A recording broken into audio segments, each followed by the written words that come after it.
And we begin with news here. In its ongoing mission to uncover truths and share untold story, News Central has hosted another town hall meeting, this time in Kano, to shed light on the harrowing aftermath of the 1996 Pfizer drug trial in Nigeria.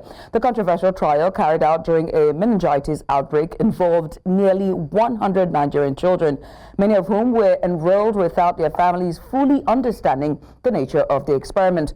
While compensation had been paid, the incident has left a profound and enduring impact, eroding trust in Western interventions and contributing to vaccine hesitance among Nigerians. Now, 28 years later, News Central remains steadfast in its commitment to justice and transparency, bringing together victims and stakeholders to seek genuine answers and accountability.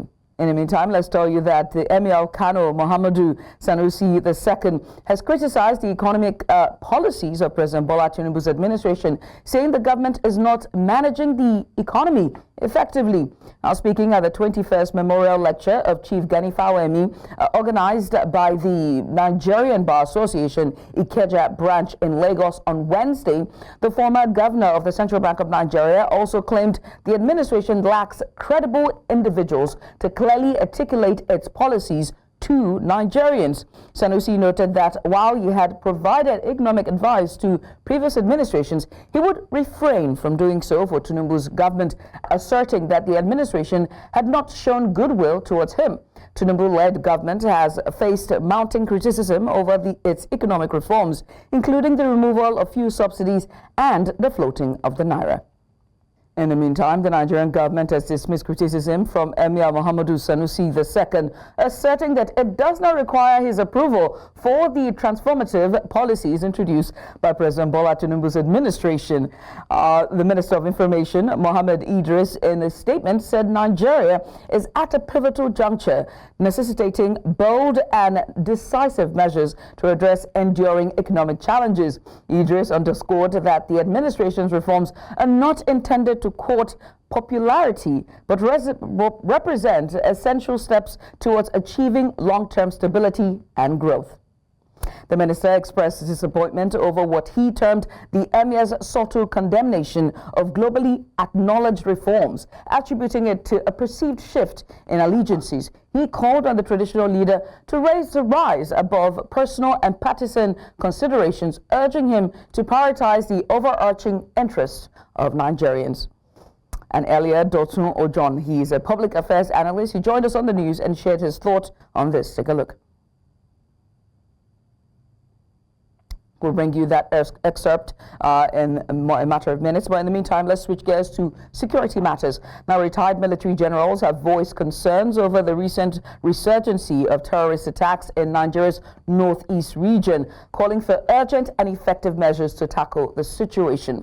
Now, this follows a report by Amnesty International, which highlighted the escalating violence and criticized the failure of current security strategies. At least 40 farmers were reportedly killed on Sunday in Damba, Kukawa local government area of Borno State by suspected fighters of Boko Haram and Islamic State West Africa province. On Tuesday, Boko Haram insurgents launched an attack on Chikakre in Chibok local government area, setting fire to a church and several houses. Now, reacting to the developments, retired Brigadier General Bashir Adewinibi attributed the increase in attacks to the Nigeria's porous borders, which facilitate unchecked movement of militants. Now, he urged government to bolster border security and cautioned that military action alone without a complementary political solution would fail to deliver lasting results in the fight against terrorism.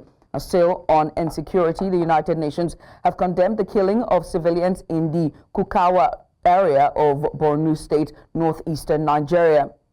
UN humanitarian coordinator for Nigeria, Mohammed Malik, in a statement described the killing of at least 40 people in the Damba community on 12th January 2025 as horrifying. The victims, primarily farmers and fishermen, were reportedly killed by members of a non-state armed group for allegedly violating a ban on farming activities. Malik extended his condolences to the families of the victims and wished a swift recovery to the injured. He reaffirmed the UN's full solidarity with the people and government of Borno State, urging the identification and prosecution of those responsible for this appalling act.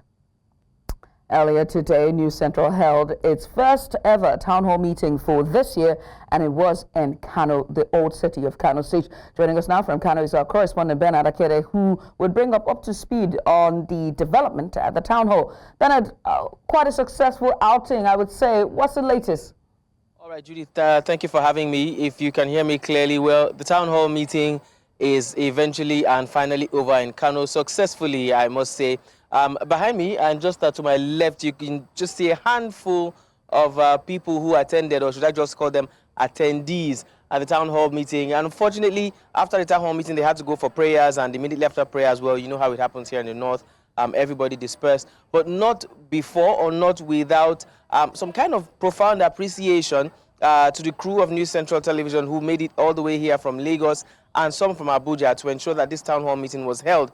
And they are saying this because particularly they say that they have not exactly had that or this kind of forum where victims of the Pfizer drug test from about 28 years ago, if I'm not mistaken, were given the chance to actually speak up and for them to show what exactly had happened to them between then and now. Also, to put into perspective the kind of attendance that we had here, I spoke to Marshall, our investigative correspondent, who put together the report that led us here eventually, to help find out how many people, or summarize how many people were in attendance.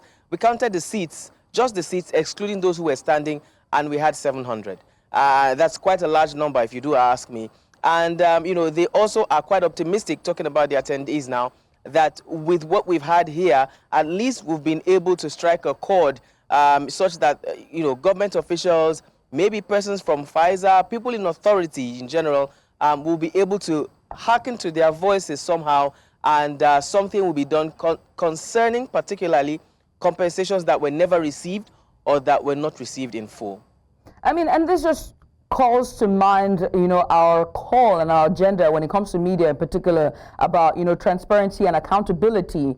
As you rightfully put, you know, this will hopefully strike a chord, and this will also get the right eyes that we need when it comes to accountability for the family and transparency and how this compensation was really distributed.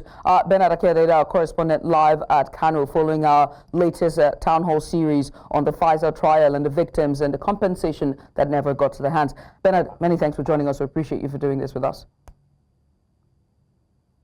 Away from that, we switch gears now to rising insecurity in Nigeria as we continue. We're going to go on a short break. When we come back on the other side, we'll bring you more reports. Stay here. And welcome back. The Kogi state government has pledged to prosecute a 40-year-old man accused of raping a 3-year-old girl.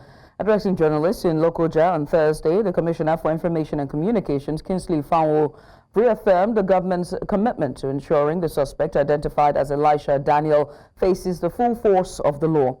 He said Governor Ahmed Usman Ododo has issued a directive to government officials to work closely with the Nigerian police force to guarantee justice is served. This incident once again highlights the challenges faced by the girl child, particularly in terms of violence and exploitation, and underscores the vulnerability of certain members of society.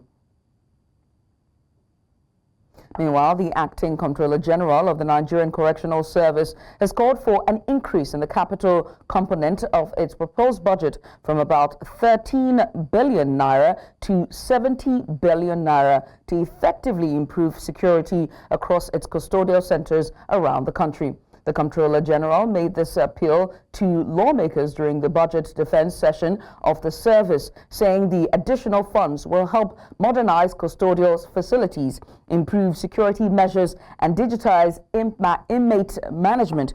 The chairman of the House Committee on Reformatory Institutions assured the service that the House would engage with state governments to prioritize the maintenance of correctional facilities within their states.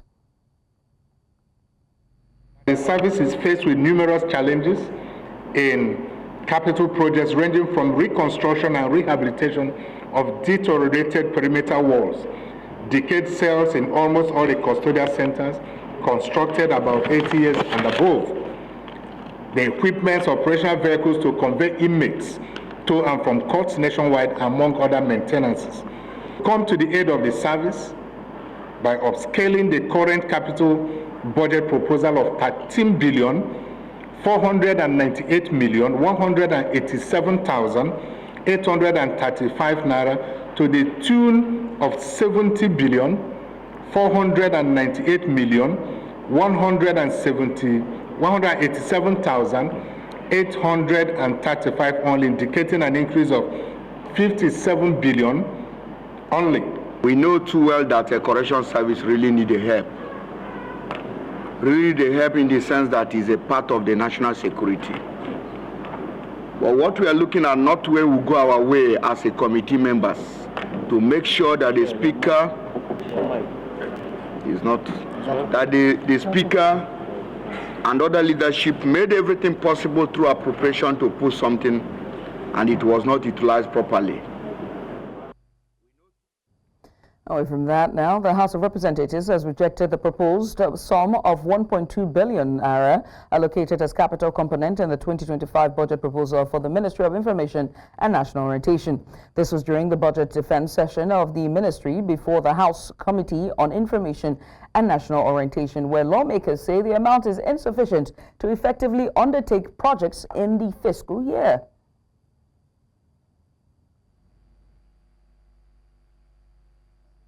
What we are saying, we are not saying we are rejecting everything in totality, but the proposal, the capital proposal, is what we are rejecting, which is nothing to write home about, which is grossly inadequate and can never take them anywhere and carry out their statutory responsibilities.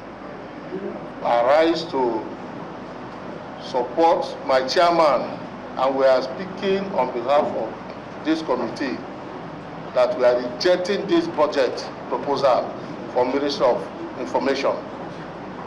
The ministry is there with 8 other agencies. It's like we are joking. Every year the same thing. Every year they bring budget, the same, almost the same narrative. Either computer or repair of vehicles. Nothing that will generate or change the narrative. Honorable Chairman, I think it's right time and right time. We, the other chairman of the committees on National Assembly, should stand up and defend Nigerians. I know that ourselves, the members of the National Assembly, are all working together for a better Nigeria. And whatever processes, legislative processes that we can put in place, I know that you can help us to improve on this. Armed Forces Celebration and Remembrance Day is a significant occasion to honor the sacrifices of fallen heroes and recognize the bravery of living soldiers in Nigeria. In this report, News Central's correspondent Austin Azu brings us to speed on how best to honor fallen heroes and living soldiers in Nigeria. Take a look. Armed Forces Remembrance Day in Nigeria has a rich history dating back to 1970, after the Nigeria Civil War, which ended on January 15, 1970. The government decided to move the celebration to January 15th to commemorate the conclusion of the war.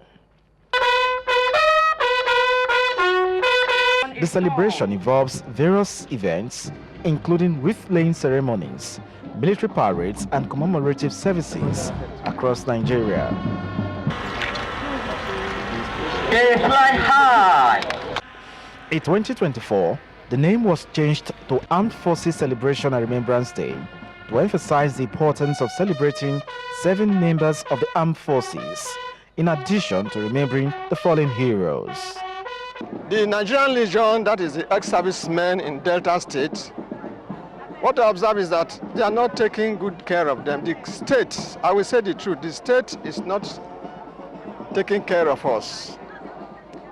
Even with our old age, when we want to see the governor, they deprive us. When we want to even greet him, to pay compliment, they deprive us. When we want to see the local government chairman, we are deprived. When you go to the barracks, you will see so many widows suffering. So we are just begging the government to come to our help. How best to honor fallen heroes and living soldiers in Nigeria?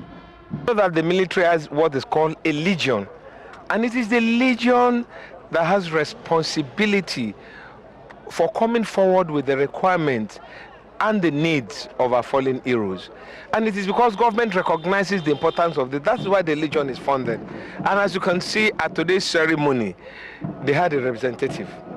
The best way to honor them is to remember when they are away that they left some persons who are their families behind.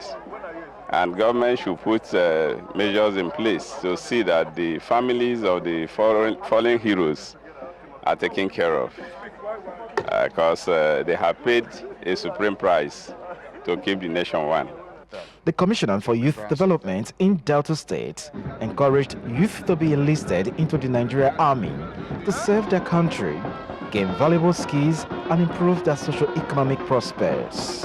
I'm urging the Delta State youth across the state to participate in our recruitment exercises, so we can have more top army officers in our state and across the globe. The need to support the families of fallen heroes and serving officers cannot be overemphasized, as they have given their lives for the sovereignty of Nigeria, and many remain on the front line. In Asaba for News Central, I'm Austin Azu. The Minister of the Federal Capital Territory, Nyesom Wike, has revoked the land allocations of 566 individuals in Maitama to Abuja over alleged failure to pay their certificate of occupancy bills. The announcement was made on Thursday by Wike's media aide, Lare Olayinka. Now, prominent figures affected by the revocation include Imo State Governor Hope Uzodinma, Bayelsa State Governor Doye Diri, Senate Leader Okpeyemi Bamidele, and Chairperson of the Nigerians in Diaspora Commission, Abike Dabiri Erewa. The affected landowners were accused of failing to meet their payment obligations despite a grace period granted by the minister. According to the FCTA, individuals who cleared their C of O bills on or before 15th January 2025 are exempt from the revocation. The Rivers State government has confirmed the deaths of 9 individuals following a suspected cholera outbreak in 2 local government areas of the state. The Commissioner for Health, Dr. Adeze Ore, said this on Thursday in Port Harcourt. Ore identified the affected local governments as Anduni, where 3 deaths were recorded, and Akukuturu, where 6 fatalities were recorded. She noted that 41 suspected cases have been recorded across the 2 local government areas, adding that the government has initiated measures to contain the outbreak. As at the 13th of January of this year, 2025, we have recorded a total of 41 suspected cases from 2 local government areas in the state. And those local government areas are Andoni and Akukutoro. 5 were confirmed from Akukutoro and none yet from Andoni because of our inability to collect stool samples from the reported cases by the time our team was notified and on ground. We have also recorded 9 associated deaths, out of which 3 are from Andoni. It was majorly these deaths that were reported and brought to our attention that necessitated the swift response from our Directorate of Public Health and Disease Control. On the 11th of January 2025, the attention of River State Public Health Emergency Operations Center at the River State Ministry of Health was drawn to a signal on 3 deaths within 48 hours in Isiodum community of Andoni local government area. Acting Executive Committee of the People's Democratic Party in Rivers State has pledged to thoroughly investigate alleged cases of anti-party activities involving its members during the 2023 elections. The committee announced plans to establish a disciplinary panel in the coming days, stressing that it will not hesitate to recommend sanctions, including suspension or expulsion from the party, regardless of an individual's status or influence. This stance was disclosed during a press briefing extended by acting executives from both state and local government levels. The acting executive also outlined specific conditions deemed necessary for the continued existence and unity of the PDP in Rivers State. In very recent development, the security agencies, being aware of our position to take back the secretariat of our great party today, in the quest to maintain peace, has advised that we share the process as they are currently on ground at the party secretariat to prevent possible breakdown of law and order. Gentlemen of the press, it is on this note and in line with the peaceful disposition of the leader of our great party in the state, His Excellency Sir Dr. Siminala Ifobara, GSS RS, to issues of this nature, which has earned him several accolades, that we have resolved to allow good reasoning prevail and call off the plan to take over the party secretariat today. We are also appealing to our teaming supporters and party faithfuls across the state to remain calm as we are taking necessary steps to take possession of our party secretariat. Distinguished ladies and gentlemen, under our new leadership, we shall immediately commence steps towards healing and rebuilding our once great party that was battered, hope lost across the state, 23 LGA and 319 electoral wards. We shall make PDP River State chapter great again. To achieve the above, we shall consult with all critical stakeholders of the party, unite members, and work with them to restore the already lost hope. We shall embark on sensitization tour across the 23 LGA, embark on membership drive to boost the population of the party for future elections. We shall also, in the next few days, set up a disciplinary committee to deal with issues of anti-party activities, especially during the 2023 general elections and beyond, and every other activities by party members that is capable of bringing the party to disrepute. Human rights, welcome back, by the way. Human rights lawyer Femi Falana-San, a senior advocate of Nigeria, has called on the Nigerian Bar Association to fulfill its duty by addressing lawyers who engage in unethical practices. Falana made this statement during the 21st Memorial Lecture of Chief Gani Fawehinmi in Lagos. He criticized the legal representation of the adverse party to the Emir of Kano, Muhammadu Sanusi II, asserting that the law is already settled on jurisdictional matters for certain categories of cases. He emphasized that traditional institutions are not a matter of fundamental rights and as such cannot be enforced in court. Falana also argued that courts have consistently held that the Federal High Court lacks jurisdiction over chieftaincy matters. He accused some legal practitioners of misleading their clients and creating unnecessary problems in the country. Joining me now for more on this is legal practitioner Evans Ofeli, who joins us live from Atlanta in Georgia, United States. Evans, let's just get started, shall we? Let me just start with this quote. We can't have two emirs in Kano, two speakers in Rivers. This confusion must stop. That quote directly are the words from Mr. Falana. How do you weigh in here? Yes, it is wrong for you to have two captains in one ship. You can't have two rams drink water from the same bucket at the same time. There must be a coalition, okay? In the case of the Emir of Kano, that is the one under reference now for this show, is that first of all, the matter was commenced via a fundamental rights enforcement before, the Federal High Court. Now, you can commence a fundamental right enforcement before a Federal High Court. But what is important is that the Federal High Court here does not have jurisdiction. That is the first part on chieftaincy matters. chieftaincy matters, traditional matters of that nature, the Federal High Court have no jurisdiction. If you look at clearly at Section 255 of the Constitution, you have 252, Section 252 of the Constitution clearly gives the scope of the jurisdiction of the Federal High Court. When it has to do with chieftaincy matter, you have to commence it in the State High Court. It's supposed to be commenced in the Kano State High Court, and that is the ruling of the Court of Appeal. Okay?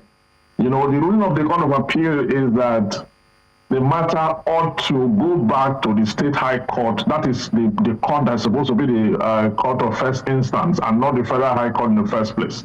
Now, Femi Falana's vent is that many lawyers are aware of jurisdictional issue, that jurisdiction is the lifeblood of litigation, that, you know, decisions, however fine, judgment, however golden, once the court have no jurisdiction, it goes to no issue. And then these lawyers, this is a fundamental, a basic knowledge of the law. Lawyers, even fresh from law school, know that jurisdiction is critical.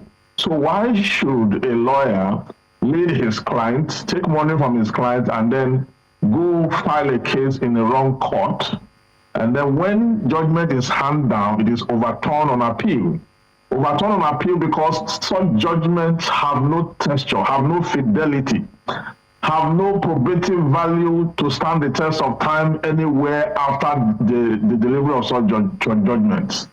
So lawyers who do that should be disciplined. I agree, because we've seen cases where even when lawyers know that where they are heading to, there's no way there, they keep pushing, and just because they want to get the money from their client, they keep violating the professional ethics of, in our professional ethics, one of the rules there is that the lawyer is expected to guide his client within the bounds of law.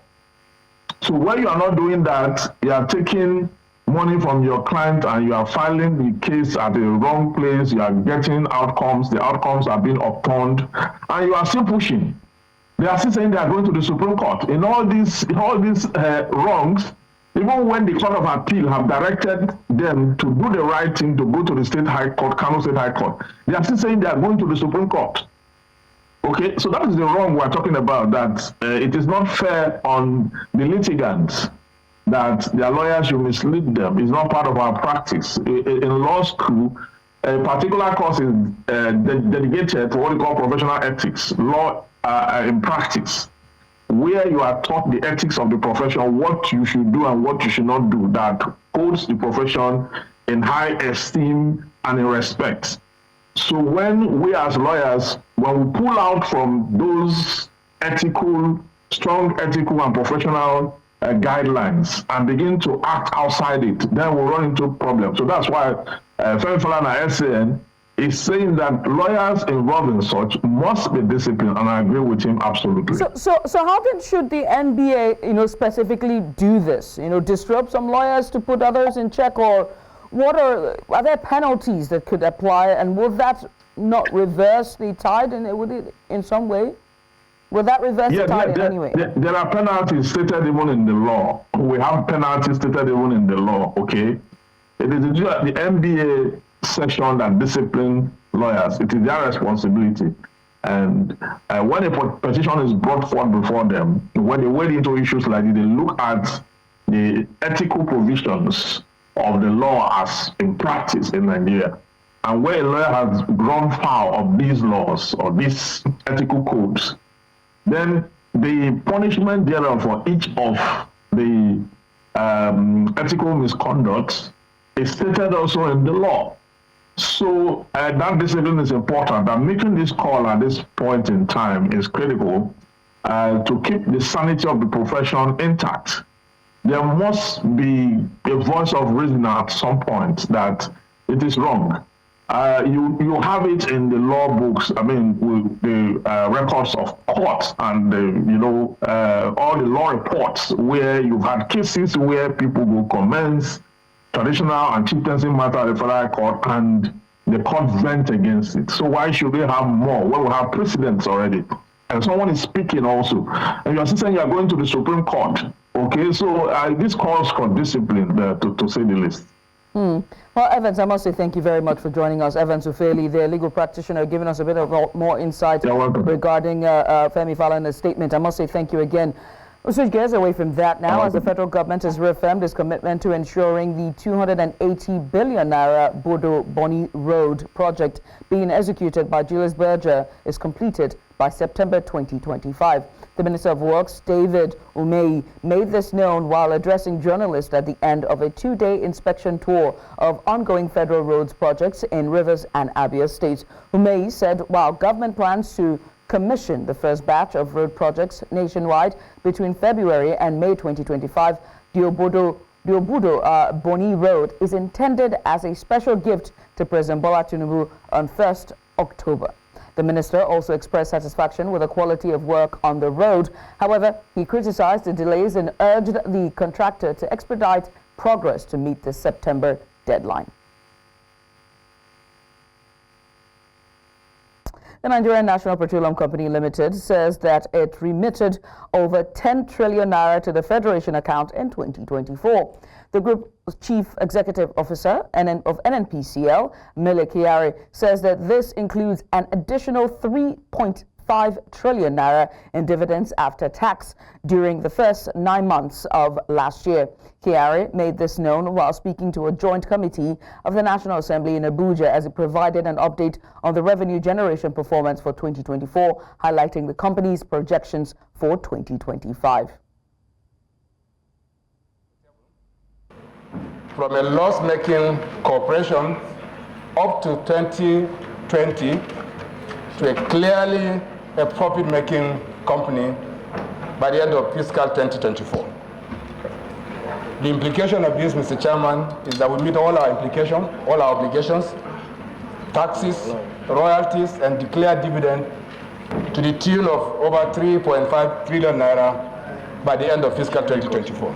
You have targeted, you contributed 10 trillion in 2024. In 2025, what are you contributing? What is the estimates?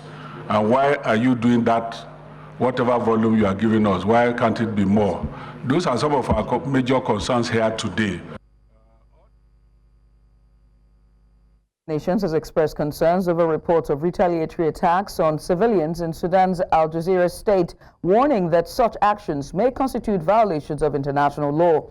The Sudanese army, which has been locked in a violent conflict with the Rapid Support Forces since April 2023, recently launched an offensive in Al Jazeera, reclaiming the state capital, Wad Madani, from the RSF control. However, human rights organizations have accused militias allied to the army of perpetrating ethnic-based attacks on minority communities in the region. At least 13 people, including 2 children, were reportedly killed in these assaults. Local advocacy groups claim that members of the Kanabi community, predominantly seasonal agricultural workers residing in informal settlements, were targeted over allegations of collaborating with the RSF during its year-long occupation of the state. Welcome back. In a somber farewell address from the Oval Office, President Joe Biden expressed concern over the rise of an ultra-wealthy oligarch in America that he believes poses a significant threat to democracy. As he prepares to return to the White House, to Donald Trump, Biden called on Americans to safeguard the nation's institutions against powerful forces seeking to undermine its core values. In a heartfelt speech, Biden highlighted the dangers of an emerging class driven by extreme wealth and influence, warning that it jeopardizes democracy, fundamental rights, and fairness. The UK Foreign Secretary, David Lammy, has welcomed the Gaza ceasefire agreement, describing it as a moment of hope after over a year of agony. Lammy acknowledged the immense suffering endured by hostages and their families, including British citizens who have faced unbearable trauma over the past 15 months. He also highlighted the devastating impact on the people of Gaza, calling the past year a living nightmare for many who have lost loved ones homes or livelihoods. The UK has demonstrated its commitment to supporting those affected by the crisis, announcing a £5.5 million aid package to provide humanitarian assistance and medical care in Gaza. In the meantime, we'll have more on this as we're being joined by international correspondent Afia Hagen. Afia, I mean, what can you tell us? What's the latest on the ceasefire deal between Hamas and Israel? Let's start there. Well, I think things were a bit more hopeful this time yesterday, to be honest. It now seems that the ceasefire deal hangs in the balance because the Israeli government have not met yet to decide if they approve it or they don't approve it. So the Israel government spokesperson David Mensa said in a statement that the Israeli delegation is still in Doha, and Prime Minister Benjamin Netanyahu strongly insisted last night that Hamas fold their last-minute demands. So the Israeli government is saying that Hamas had some last-minute demands, and that because of these last-minute demands that Hamas had, Israel is now not in a position where they feel they can sign off on the ceasefire yet. Now, the White House Security Communications Advisor John Kirby, when he was speaking to the media earlier on, he seemed confident that the ceasefire deal will go ahead and that it will take effect from Sunday, that the Israeli cabinet will vote on it last minute and it will go through. But there seems to be a little bit of a stumbling block. I'm not sure if it comes from Hamas reneging on some parts of the deal, or the Israeli cabinet just deciding that they haven't accepted some parts of the deal, but there does seem to be a little bit of a sticking point there. Now, meanwhile, the United Nations have said that the humanitarian crisis in Gaza is huge. 1.9 million people displaced, 92% of housing units destroyed, 68% of the road network is damaged or destroyed, 88% of school buildings need repair or rebuilding completely. And to that end, the United Nations has announced a fresh round of aid for Gaza to the tune of 120 million euros. And we understand that there are some members of the Israeli cabinet and some people in Israel opposed to this deal. Why is that? Yeah, that's right. Some people in the Israeli cabinet and some Israeli people feel that by reaching a ceasefire deal, they are capitulating to Hamas and that Hamas have won the war in some way. And so they feel that they should progress down the road that Benjamin Netanyahu set out at the beginning of this war, which was to completely destroy Hamas. That has not happened. Yes, a lot of Hamas leadership has been taken out, and yes, a lot of the fighters in Hamas have been killed, but Hamas is by no way being taken out. And so there is this sort of rhetoric that by coming to the table, by talking with Hamas, by having a ceasefire, that it is giving in to them in some sense. Now, two members of the Israeli cabinet have said that they will resign and perhaps collapse the Israeli government if the ceasefire deal goes ahead. But it's thought that even if that happens, it doesn't mean that the deal is dead in the water, so to speak. It can still go ahead without their support. Afia, many thanks for doing this with us. Afia Hagen there, just a bit more an update there following the deal, the ceasefire deal, the first phase of hopefully an end to the crisis in the region.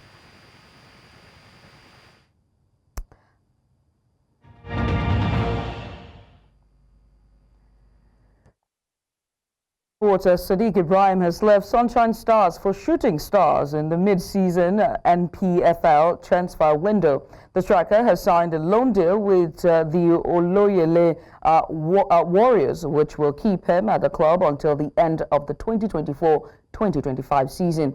Ibrahim, who brings physicality and experience to the forward line, is expected to add strength to Shooting Stars' attack as they aim for a strong finish in the ongoing campaign.